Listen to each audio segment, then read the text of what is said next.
Charles-Anthony, merci de nous recevoir à Paris, dans votre antre. C'est bien ça, assez spectaculaire et assez intéressant. Tu sais, c'est un atelier de peintre ici. Exactement, j'allais dire. Donc on est près de Montmartre et c'est très important. Vous avez des pinceaux quelque part? Quoi? Vous avez des pinceaux quelque part? Pas moi, non. Pas mais par contre, la personne, la jeune femme que tu as vue, elle fait de la peinture. Mais moi, non. Donc vous êtes fondateur des éditions Charles-Anthony L'Original, éditeur. Vous avez commencé votre carrière dans le théâtre. C'est-à-dire, oui. Donc au départ, si tu veux, je suis monté à Paris parce qu'en fait, je ne suis pas de Paris. D'abord, je suis corse, c'est clair. Donc ça, c'est mes racines. Mais toutes mes études ont été faites au lycée de Monaco, Monte-Carlo, tout ça, tu vois. Et après, à 21 ans à peu près, je suis monté à Paris. On appelle ça monter à Paris en France, tu sais. Et donc, les gens qui veulent réussir, plus ou moins dans leur domaine, ils sont un peu obligés de monter à Paris. Maintenant, je ne sais pas, mais je pense que c'est toujours pareil.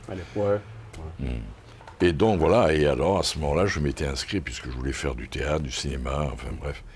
Et je m'étais inscrit à un cours de théâtre qui s'appelait, Le Vieux Colombier, qui était extrêmement important. Il se trouve à Saint-Germain-des-Prés, il existe toujours, mais je ne crois plus qu'il y ait de cours. Et donc c'était un théâtre important, pourquoi? Parce qu'il y avait tout le cartel très important du théâtre de l'époque, Louis Jouvet, Pitoëff, Charles Dulin, tous les grands du théâtre français, ouais. Ils appelaient ça le cartel. Et donc c'est là, et c'est pour ça, ça m'avait attiré. Moi, bon, je ne les ai pas connus, hein, évidemment. Et donc je suis allé à ce cours. Et après, on est venu me chercher, bon, le hasard, je ne sais pas. Et donc j'ai eu les premiers rôles au Théâtre du Soleil, et donc avec Ariane Mouchkine. Donc ça a été d'abord la Capitaine Fracasse, le songe d'une unité de Shakespeare, et puis la cuisine, enfin, etc. Et après, je ne sais pas, peut-être parce que, comme elle me disait, tu as eu les premiers rôles, donc tu en avais marre, je ne sais pas. Et je suis parti en Inde à ce moment-là. Un exil ou un temps de réflexion? Non, je suis parti pour ma recherche intérieure, parce que déjà à cette époque-là, je m'intéressais au yoga, et j'avais lu Guénon, j'avais lu Aurobindo, et Gurdjieff, évidemment. Donc il fallait que j'aille faire ma quête, quoi. Donc je suis parti là-bas. Vous êtes resté combien de temps? Alors, au départ, je suis resté 6 mois. D'accord. Et puis après, je suis retourné tous les 2 ans, au moins 3 mois, etc. Et donc j'ai connu des très grands là-bas, enfin, qui étaient considérés comme des grands. Et la première personne que j'ai rencontrée, qui m'a reçu, c'était à Pondichéry, à l'ashram d'Aurobindo, et c'était la mère, ce qu'on appelait la mère. Donc je l'ai connue. Et puis après, j'ai traversé l'Inde de tous les côtés, parce que j'étais en quête maladive de tout ça. Et donc j'en ai rencontré beaucoup d'autres. Et un des derniers que j'ai rencontré, c'était un mec qui s'appelait Swami Punja, dont j'ai publié récemment un ouvrage qui s'appelle Le secret de l'éveil. J'ai beaucoup aimé cet homme-là. Je suis resté dans sa... Il habitait une petite maison familiale à l'époque, avant d'être connu. Hein. Donc nous étions 4. Et il parlait presque pas, et nous restions en méditation toute la journée. Il me regardait dans les yeux, il nous regardait dans les yeux, et puis de temps en temps, il lançait un koan. Jusqu'au jour où il a lancé un koan, et bon, j'ai répondu à son koan, et il m'a dit, en anglais évidemment, « My work is finished with you ». Et donc je suis parti le lendemain. Mais j'en ai connu beaucoup d'autres. Vous avez même, si je ne m'abuse, été l'un des premiers dans la francophonie à écrire ou avoir un entretien avec UG Krishnamurti. Alors UG, ça a été beaucoup plus tard. Hein. C'était après mes expéditions en Inde. Mais j'avais trouvé ces bouquins formidables, alors que je n'arrivais pas à accrocher avec Krishnamurti. Jiddu. Voilà, et je ne suis jamais allé, d'ailleurs, le voir sous sa tente en Suisse parler, non. Mais par contre, UG m'a accroché. Je trouvais qu'il avait quelque chose de rebelle, si tu veux. Donc, ça me plaisait beaucoup. Et donc, j'ai un ami qui, un jour, lui a téléphoné à Londres, et il a demandé si je pouvais venir. Je suis allé, et donc j'ai commencé mes interviews à Londres. Et ensuite, à Gstaad, où il passait pas mal de temps, tu vois. Et c'était un homme formidable, parce que d'une extrême simplicité, moi j'ai beaucoup aimé. Et quand mon fils avait 11 ans à l'époque, lui, ça ne l'intéressait pas Donc, dans son salon, il y avait plein d'ordinateurs, de trucs de vidéo, etc.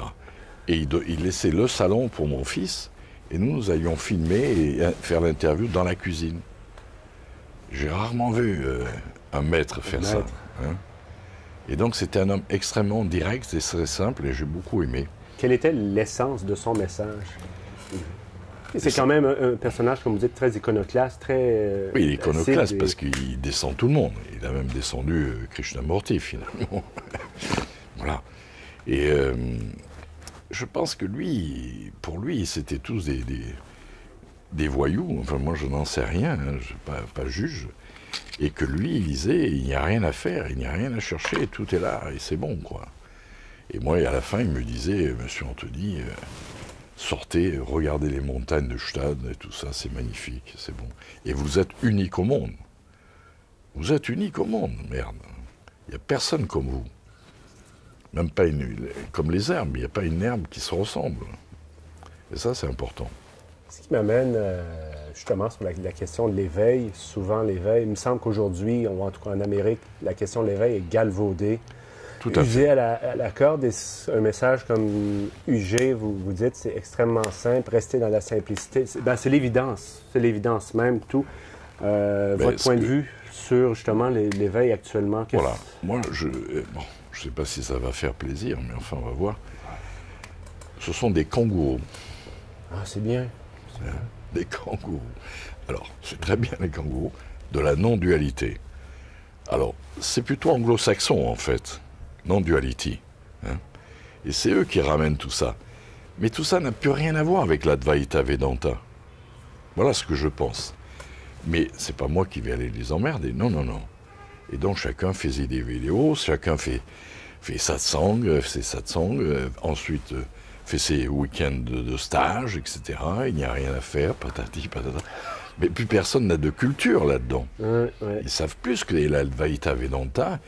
Et ils croient tous qu'ils sont de Ramana Maharshi. Mais non, ils ne sont pas Ramana Maharshi, tu vois. Moi j'étais dans l'ashram de Ramana Maharshi. Je ne l'ai pas connu.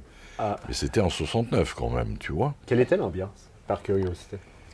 Le problème, c'est qu'il n'était plus là. Alors, moi, je ne comprenais pas très bien ce que je foutais là, quoi, finalement. Donc, je ne suis pas resté. Je suis allé quand même 2 fois, etc. Mais je ne suis pas resté vraiment, quoi. Et il est disparu, tu sais, c'est comme Gurdjieff, quand le maître disparaît. Ouais, le mouvement, et il ne reste plus qu'un musée, finalement. Hein, c'est un musée qu'on maintient, mais bon, la vie n'est plus là, vraiment. Mais bon. Mais enfin voilà, donc, non, on ne peut pas se prendre. C'est comme si moi, je me prenais pour Punja ou je me prenais pour Ramana Maharshi. Ouais, d'abord, être soi-même, c'est déjà bien. Mais beaucoup de gens se sont pris pour les successeurs de Ramana Maharshi ou les successeurs de Punja. Alors, je ne citerai pas de nom parce que je suis en pleine vidéo, là, tu vois, mais je ne vais rien dire. Mais j'ai connu Punja bien avant certains, hein, qui se réclamaient de lui. Mais Punja n'a jamais donné de directive pour dire « vous êtes mon représentant ». Il m'a jamais dit à moi, vous êtes mon représentant. Non, non, c'est bon. Il a fait ce qu'on avait à faire. Donc c'est ça. Et je ne pense pas que Ramana Maharshi disait aussi, même si Punja a travaillé plus ou moins avec Ramana Maharshi, il n'a jamais dit, vous êtes mon représentant. Chacun fait sa vie. Tu vois. Les Paul Brunton, c'est eux qui ont fait connaître Ramana Maharshi au monde. Ouais. Paul Brunton, Osborne, etc. Et voilà. Et tu connais l'histoire de Brunton, quand il vient, il voit là parce que Ramana Maharshi se reposait toujours, tu vois, toujours tranquille. Il ne faisait pas des conférences, non, ni des stages, etc. Ouais. Et Brunton, à un moment donné, lui dit, je vais lui poser une question. Alors il pose une question, avez-vous quelque chose à donner? Tu connais ça? Non, allez-y. Et Ramana Maharshi, toujours les yeux entrouverts, comme ça, il ne répond pas. Et le lendemain, Brunton revient, il y avait d'autres personnes, hein, et repose pendant pas mal de temps la même question. Et à un moment donné, Ramana Maharshi ouvre les yeux, le regarde, et lui dit certainement, mais pouvez-vous le prendre? Oh. C'est ça. Oh. Quelle belle... oui, c'est bon. Voilà, enfin bref, il y a beaucoup d'anecdotes surtout. Parmi les nombreux livres que vous avez écrits, je crois que vous en avez écrit 16 à ce jour, certains, vous touchez le thème de l'être et un thème récurrent est du développement personnel au développement essentiel qui touche, si on veut, laisser, si je comprends bien, délaisser le côté plus psychologisant, plus thérapeutique pour aller à quelque chose de plus solide. Et... Moi, je ne suis pas contre, hein. Bien que je ne m'intéresse pas, je ne suis pas contre la psychanalyse, je suis contre aucune thérapie. Mindfulness aux États-Unis, par exemple. C'est un bon départ. Tu as entendu, Mindfulness? Oui, le mindfulness. Tout ça, bon, je ne suis pas contre, mais ce n'est pas ma recherche. Ma recherche, c'est une autre dimension. Elle vaut ce qu'elle vaut. Et c'est une dimension verticale, alors que la majorité, c'est horizontal. Alors tu peux développer, horizontalement, tu peux développer. D'ailleurs, c'est le titre d'un de vos bouquins. Voilà. Oui, c'est la différence entre tangible et intangible. Donc, si tu veux, dans le tangible, il y a une cause à quelque chose, à un effet. Mais cet effet va devenir une cause et va produire un autre effet, et à l'infini. Ça ne stoppe jamais. Parce que le monde tangible, c'est un monde changeant permanemment. Oui. Bouddha le disait déjà. Tout est changement. Donc, ma question, c'est... Puisque tout est changement, c'est que dans l'intangible, il doit y avoir une loi qui dit la seule chose qui ne change pas, c'est le changement. C'est un peu la base de la créativité. Voilà, et c'est ça qui pousse. Mais à partir du moment où on est dans le changement, une des lois de l'intangible, on est dans le acausal. On n'est plus dans le causal, tu vois. Enfin bon, on pourrait développer énormément. Non, mais c'est déjà très bien, très clair ce que vous avez expliqué. Voilà. Alors, dans le tangible, c'est important. Dans le tangible, tu peux aussi étudier tes objectifs dans la vie ordinaire, bien sûr. Construire tes objectifs. Et c'est important. On n'est pas comme un bouchon sur l'eau, ballotté de tous les côtés. Donc, il faut savoir aussi ce qu'on définit, ce qu'on a envie de faire, etc. Pour vous, on a un libre arbitre, contrairement à certains... penseur indien? C'est difficile, parce qu'un jour on m'a demandé ça. J'ai dit d'accord. Alors, tu as un carrefour, tu as un chemin. Il y a quatre voies. Et à un moment donné, il faut que tu en choisisses une. Eh oui. Alors tu prends celle que tu veux prendre, tu la prends. Mais est-ce que tu es sûr, une fois prise, que tu pouvais prendre l'autre? Pas sûr. Exactement. Pas sûr. Donc il ne faut pas se poser la question, il faut se dire, bon, voilà où on va. Mais le libre arbitre apparent, puisqu'on a choisi un chemin, mais on ne sait pas si on pouvait vraiment prendre l'autre chemin. Comme si c'était un libre arbitre absolu. Là, c'est très compliqué l'histoire du libre arbitre, c'est pas si simple. Dans votre bouquin, Vie ta vie, il y a une très belle phrase qui m'amène à développer sur le sujet qu'on a parlé. Je vais la citer. Il nous faut apprendre à rêver encore. Mais il s'agit là du rêve véritable, du rêve créateur et non pas du rêve de l'homme endormi. C'est lorsque l'on rêve paradoxalement que l'on est éveillé. La puissance du rêve est gigantesque. Il nous faut rêver comme des enfants aux choses les plus inconcevables auxquelles l'homme social ne peut avoir accès. Rêve, jeu, et non plus cette triste réalité dont se gargarisent les bien-pensants. Bien sûr. C'est pas un peu le secret, selon votre vision à vous, la base? Et donc, il faut affronter les démons de l'autorité, la loi, les contraintes sociales. Donc, c'est tout un programme quand même. C'est très simple comme UG, mais finalement, c'est une aventure. Et oui, parce que on est déjà formaté depuis le départ. D'accord? Bon, tout le monde le sait. Déjà, ça commence avec les parents. Ensuite, ça commence avec l'école. En plus, c'est la religion. Après, c'est la société, le côté social. Là, on est formaté tout le temps. Et on nous dit toujours ce qu'il faut faire. C'est ça le problème. Alors, à la fin, tu ne rêves plus, parce qu'on te dit, ça, c'est impossible. Moi, je suis plutôt du côté Napoléon. Impossible n'est pas corse. D'accord? Donc, même si tu fais des projets, disons, pour des objectifs que tu dois réaliser dans ta vie, etc., parce que nous sommes toujours confrontés à ça. Si vous êtes là, c'est que vous avez eu un objectif pour être là, bien sûr. Mais il ne faut pas se bloquer avec ça. Il faut laisser les grands objectifs. Et si on ne les atteint pas, ce n'est pas grave. Mais ils nous ont stimulés. Donc même des choses qui paraissent impossibles, c'est ça le rêve. Ben, impossible, oui, peut-être, mais tu essayes. Pensez-vous que le rêve peut éveiller l'être, ou l'être peut contribuer à l'éveil de rêve, un peu une dialectique à deux? Oui, mais le rêve, ça dépend. Ce qu'on appelle le rêve quand on dort. Le rêve créateur, le rêve projet créateur, c'est que tout est possible. Et que je suis un être humain, et si j'ai travaillé là-dessus, eh bien, cet être humain, il a toutes les possibilités en lui. Toutes. Potentiellement ou... Potentiellement, et donc réalisable. Mais maintenant, après, c'est des décisions à prendre. Mais tu n'es pas arrêté, tu n'es pas arrêté. Bon.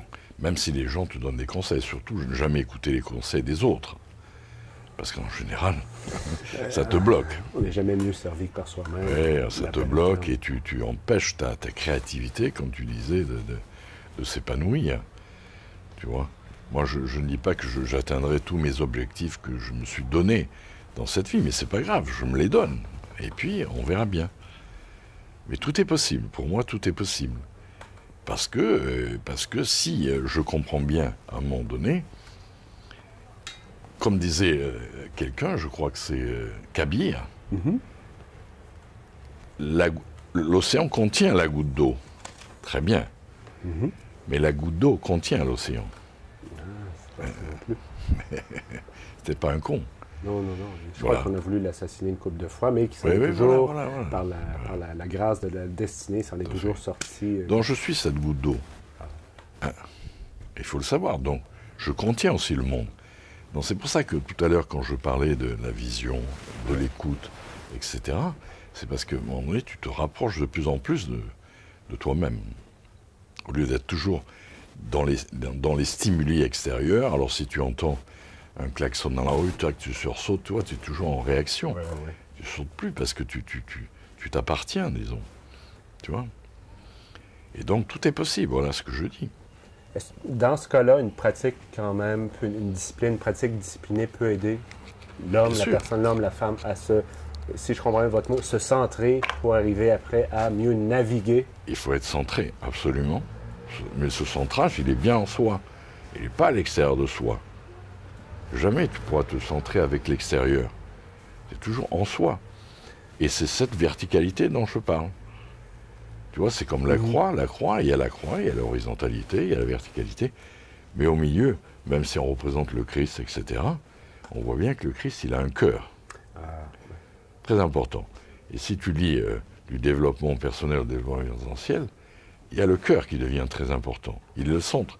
Mais le problème, c'est que nous travaillons toujours avec la tête. Nous faisons tout avec la tête. Nous pensons être très intelligents. Et le cœur disparaît. Mais comme disait, je crois que c'était la Rochefoucauld, nos pensées viennent du cœur, non pas de la tête. Effectivement. Rochefoucauld, déjà à son époque. Je te montre, là, c'est mon paquet de cigarettes. Ouais. Jusque-là, tout va bien. Dis-moi, combien y a-t-il côté? Regarde.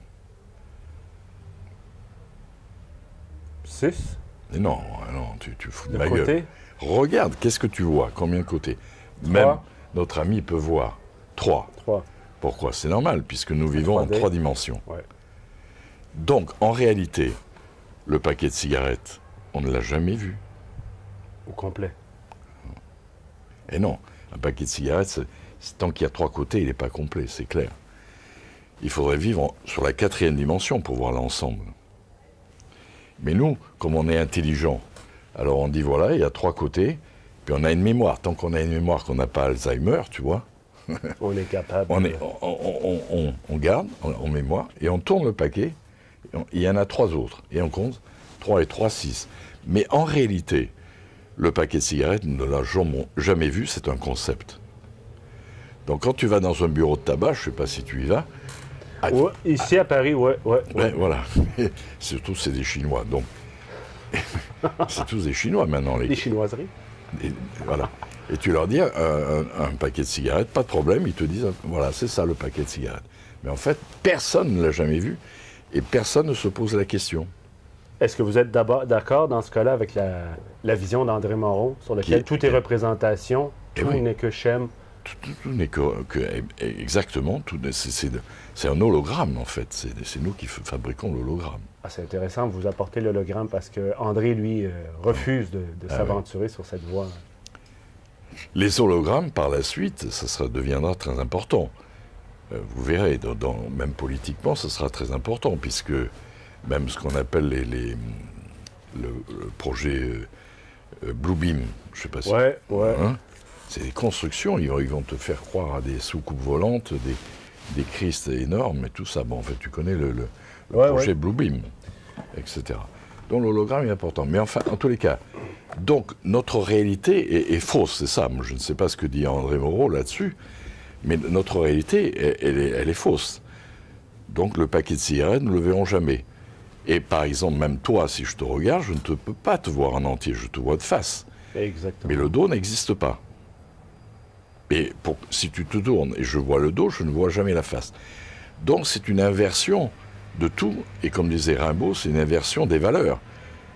Tu vois, Rimbaud, il renversait tout. En fait, c'est ça, le poète. Donc finalement, nous ne voyons jamais les choses au complet. Tu vois, et si par exemple, je vous prends en photo maintenant, je tire la photo, je la sors, et elle est plate. Effectivement. Tout est plat. Et donc vous êtes tout est sur le même plan. Mais nous avons inventé la perspective à partir du XVe siècle, tu vois. Ouais, les peintres ont inventé, mais c'est une invention. Mais en réalité, notre réalité est plate. Mais nous, on dit là-bas, là-bas. Et c'est pour ça qu'à partir du moment où c'est plat, pour que le temps existe, il faut l'espace. Le temps existe parce que je suis ici et que je vais à la porte. Alors effectivement, il y a un espace. Et donc il y a un temps, maintenant et là-bas. Mais si j'enlève l'espace, il n'y a plus rien. Et les animaux ne connaissent pas le temps et l'espace. Ce qu'ils connaissent, c'est la durée. Ils en ont marre d'être là, mais c'est tout. Mais il n'y a pas de temps, tu vois. Et donc tout est vu comme ça. Et notre vision du monde est complètement inversée. Gurdjieff disait, il n'y a rien à faire, il y a tout à être. Est-ce que c'est une façon? Oui, c'est une façon. Mais déjà, dans notre concret, voyons, par exemple, si on me dit ton dos, moi je ne le vois pas, mon dos. Je ne le vois pas. Alors on dit, ouais, mais si tu te regardes dans la glace, alors je me tourne. Eh oui, mais qu'est-ce que je vois dans la glace? Une image. Mais l'image ne peut pas être moi. Et c'est ça. Et comme nous sommes dans une société d'images, si tu veux, une nana, le matin, avant de travailler, elle va passer 2 heures, si tu veux. Bah oui. C'est l'image. Mais l'image, c'est imaginaire. Ça n'existe pas. Comment dire, le miroir existe. Mais le miroir, il est impeccable. Il est neutre. Hein. Et puis après, toi, tu passes devant, évidemment. Et tout passe devant. On voit, mais ça disparaît. Et donc, l'image que je vois de moi, d'abord, est une image inversée, puisque mon œil est à gauche alors qu'il est à droite, enfin, etc. Tu vois, quand tu te regardes dans une glace, c'est faux. Et ce n'est qu'une image de toi-même. Donc on est toujours dans ce genre de projection, si tu veux, finalement, où on ne voit pas la réalité. Mais par exemple, si, de la même manière, quand je dis aux gens, je fais un bruit comme ça. Ouais. Où entends-tu le bruit? Tu l'entends où? Ben, il est traité par notre cerveau et on a l'impression après que ça vient de la table aux oreilles. C'est cela? Mais les gens vont te dire, si je tape là-bas, ils vont dire, là-bas, j'ai entendu là-bas, je sais pas, moi, l'ambulance, par exemple, etc. Ouais. Mais non, le son, il est dans la tête. Et ma vision est pareille. Si je te vois, c'est dans ma tête. C'est pas là-bas. Donc tu n'existes que dans ma tête, si tu veux, en réalité. Et si on approche le monde comme ça, on s'aperçoit qu'effectivement, à la fin, tout le monde entier est en moi. Ouais. C'est ça l'idée, cette approche, si tu veux, qui est concrète. Ma vision, toi, tu es en moi. L'image de toi est en moi. D'où l'hologramme, tout ça, tu vois, après tu construis. Et donc, quand on a ça, mais on ne vit pas avec ça. Tout de suite, tu entends une ambulance, tout ça, tu sursautes, etc., parce que le son te gêne. Mais le son, il est dans toi. Et s'il est dans toi, il ne peut pas te gêner. Est-ce que vous iriez jusqu'à dire que nous vivons finalement dans une sorte de réalité virtuelle, d'une simulation, un peu comme dans la Matrice, qui a été créée par des entrejeux de force? Ben évidemment. Ben évidemment. Donc le but serait d'utiliser cette limitation matérielle factice pour aller, ce que vous appelez le développement essentiel pour... Bien sûr, parce que la Matrice, nous sommes pris là-dedans. Nous sommes pris. Tout le monde est pris là-dedans. L'avons-nous choisi? Ultimement? Non, on n'a rien choisi, je pense. Rien choisi. Alors tout le monde appellera ça le destin et ceci, cela. Est-ce qu'on est sûr d'avoir choisi d'être né? Je n'en sais rien, moi. Franchement, je serais prétentieux de dire que peut-être que j'ai choisi mes parents. Peut-être, c'est sans doute vrai. Plutôt dans ce sens-là que le contraire. Puisque je suis entré dans eux, mais bon, choisir vraiment, moi je ne crois pas, si tu veux. Enfin, tout ça, ce sont des particules d'ADN qui se baladent par-ci, par-là, tu vois. Et puis après, ça rentre par ton père, ta mère, et c'est basta. Tu vois. Et ça, donc, je ne sais pas. La seule chose véritablement que je sais, la seule, je suis sûr, c'est que je suis en vie. C'est pour ça que le bouquin s'appelle « Vis ta vie ». Vis ta vie. Je suis en vie, ça c'est clair, la vie est là. Mais maintenant, savoir d'où je viens et où je vais, je ne sais pas. Mais ce qui me fait toujours rire, c'est que les gens ont peur de la mort. Alors ils disent toujours, où est-ce qu'on va aller? Alors tous les paradis ont été créés, enfin, etc. Mais ce qui serait plus intéressant, au lieu de penser, qu'est-ce qu'y a-t-il après la mort? Je trouve, qu'est-ce qu'il y a avant ta naissance? Qu'y a-t-il avant ta naissance? Si tu sais ce qu'il y a avant ta naissance, tu sauras ce qu'il y a après ta mort. Mais ça n'intéresse personne. Les gens ont tellement peur de la mort, en gros, qu'ils cherchent à savoir qu'y a-t-il après. Mais vous, oui. Votre vision, quand même, est extrêmement pragmatique. Mais ça me faisait... Il y a quelque chose dans ce que vous avez dit qui m'a fait penser un peu à la vision de Onfray, qui est extrêmement matérialiste, et très sensualiste. On sent tout. Mais ce qui fait la différence, vous êtes extrêmement au fait que, bon, faut pas s'illusionner. Il faut être très précis. Faut voir qu'on est... il y a des limitations partout. Mais je n'ai pas la même approche que Onfray. Mais c'est ça, c'est pour voir... Je suis complètement... La ligne de démarcation est énorme. Lui, il reste dans son matérialisme, disons, presque du 19e siècle. Ouais, et vous, comment vous en démarquez-vous? Moi, je ne pense pas, je suis plutôt comme André Moreau, penser que tout est immatériel. C'est pas pareil. Donc il y a une ligne de démarcation que j'appellerais tangible et intangible. Voilà. Et lui, Onfray, il la passe pas, cette ligne, il reste dans le tangible.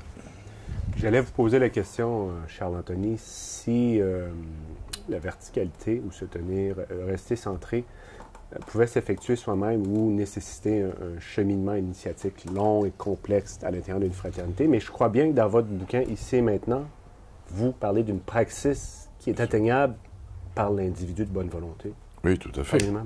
Non, il peut y avoir une praxis, évidemment, puisque ici et maintenant, comme je le dis à la fin de mon livre, en gros, l'instant présent est la seule chose qui nous reste. Parce que si on regarde tout autour de soi, tout s'écroule d'une certaine manière, avec toutes les crises, etc., etc. Donc si on n'est pas centré, on est perdu. Eh bien, et se centrer, c'est cette verticalité dont je parle. Si on n'est pas ici et maintenant, on ne peut pas faire le travail de développement. Il faut d'abord être ici et maintenant, parce qu'il n'y a que ça de vrai. Le passé, c'est le passé. Bon, qu'on fasse de la psychanalyse, pas de problème, ça, c'est pas mon affaire. Tu vois? Et le futur n'existe pas. Donc, l'instant présent, il faut le trouver, parce que le présent, au sens où les gens l'entendent, il n'existe pas non plus, puisque dès que je parle, c'est fini, c'est déjà le passé, etc. Donc, il faut trouver cet instant présent. C'est vraiment la base sur laquelle il faut travailler, c'est ça, cette verticalité. Tu vois?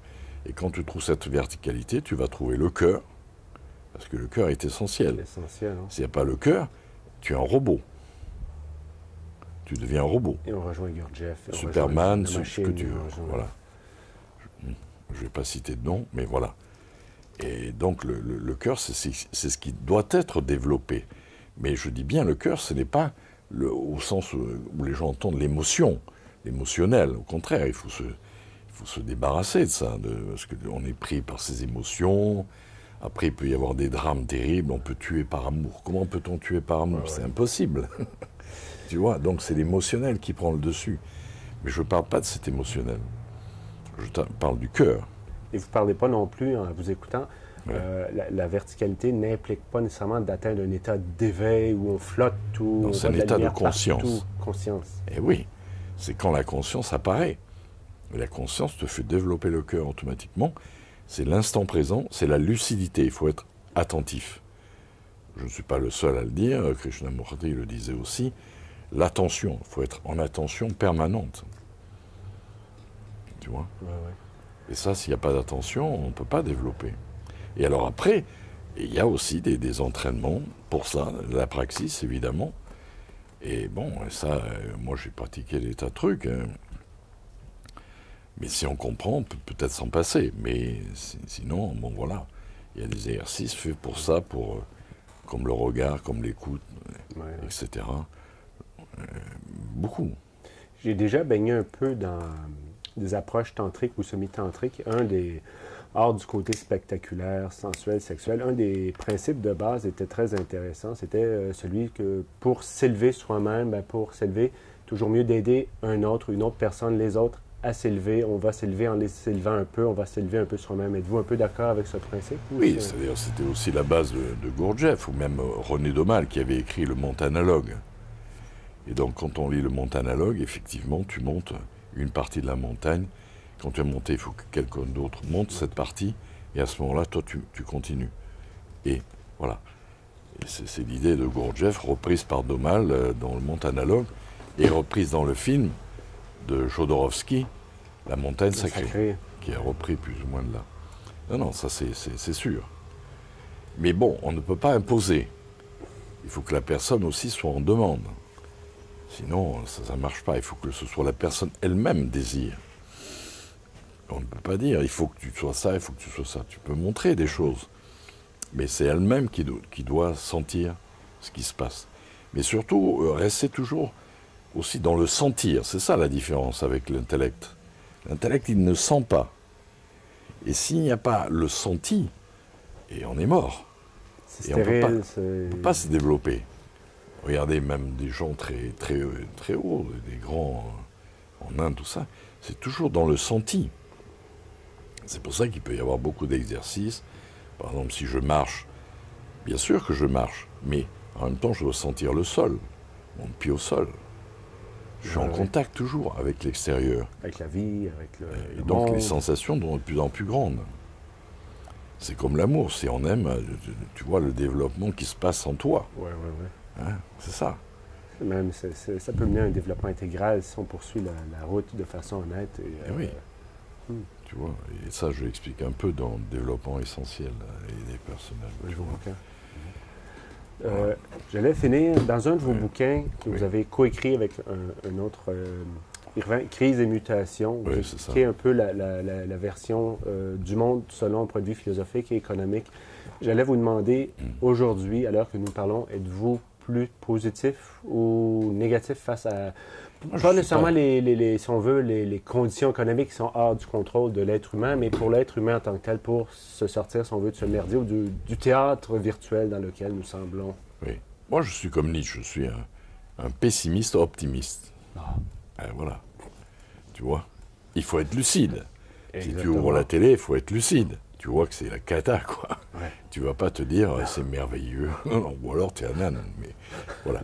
Donc, tu vois les choses telles qu'elles sont. Mais elles ne t'envahissent pas. Elles ne t'empêchent pas d'être heureux, disons d'une certaine manière, et de vivre ta vie. C'est ça l'intérêt de cette verticalité. Sinon, si tu es complètement dedans, mais tu tombes malade. Donc je suis optimiste dans ce sens-là. Au point de vue de l'individu volontairement conscient. Voilà, volontairement conscient. Mais sinon, au niveau extérieur, on va dire ça va pas formidable, quoi. On peut aller vers l'Arche de Noé. Hein. Avez-vous déjà entrevu une certaine façon si on veut, de réenchanter le réel, que le monde se réveille en groupe, ou c'est vraiment une aventure spécifiquement individuelle? On peut aider, mais c'est soi-même qui devons trouver cette chose-là. Il n'y a rien à faire. Quelqu'un d'autre ne peut pas trouver pour toi. Il n'y a rien à faire et tout à être. Voilà. Tu peux pas. Tu peux expliquer pendant des heures, mais si la personne n'entend rien, ça n'entend rien. C'est pas grave. Poursuit son chemin. Et comme disait Gustave Meyrink, je ne sais pas si tu as entendu parler de lui ou si tu as lu, Il a écrit un livre merveilleux que j'avais connu il y a bien des années, Le visage vert. Ouais. Et dedans, il parle presque entièrement de l'éveil. Déjà à son époque. Lui, c'était un vrai initié. Et donc, il disait, le chemin est jonché de cadavres. Eh oui. Mais il ne faut pas s'arrêter. Il ne faut pas s'arrêter. Jonché de cadavres, si on ne fait pas gaffe. Il faut être très vigilant. Donc les gens, évidemment, à l'ère actuelle, comme tout apparemment est donné comme ça, ils avancent, et puis un jour, ils sont perdus. Ils disent, merde, j'ai fait tout ça, et puis ça mène à rien. Oui. Doit-on s'attendre à quelque chose à la fin, ou avancer pour soi, par un ressenti, par un... À la fin, c'est soi-même. C'est soi-même. Oui. La rencontre. Sentir qu'on est en vie, qu'on est soi-même. Il n'y a rien d'autre. Rien d'autre. Charles Anthony, merci beaucoup pour cette belle entrevue chez vous. Oui. OK. À bientôt.